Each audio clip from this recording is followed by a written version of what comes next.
bedni rito mondo mi ochak range kata ka weche mag dhi e doho koko ochak tim investigations koso mage gilure yo machal nade e chenro gi duto.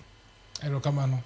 Ing'eyo ni wan gi gimiluongo ni process. Process chakore in criminal matters kata in corruption matters. The process chakore gi the investigation stage. Investigation ka en kuma koro ing'iyo evidence. Ni we suspect you ni kwelo. To wasetimo audit, forensic audit, why don't need I think it was 2.2 billion olal. Koro kose yudu mose bedo ka evidence go sebedo collected, iluongo ji idayo dhogi. Sama idayo dhogi gindiko statement.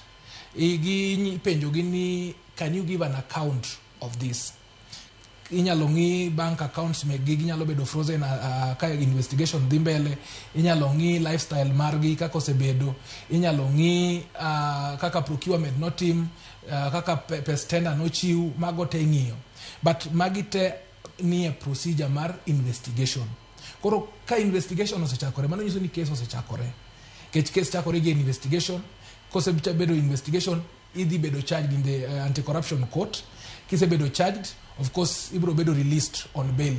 In law, everyone, again, presumption of innocent, me the right to be released on bail.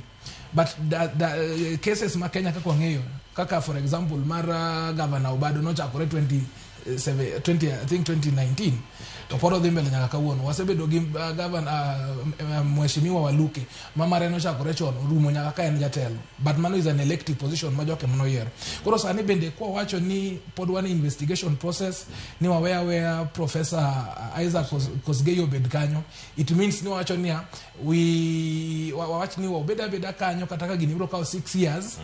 To chieng' mosa yude ni en guilty no, emigole kanyo. To mane gima jopuonjre machon ok dwa winjo ni obedi apisi podi Tom Nduku kama ntiere sani. En kinde monego owuog oko mar apisi.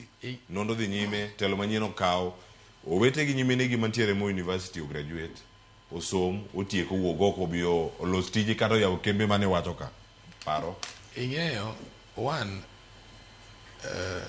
okang'e ni Moi University is defined on what faculty?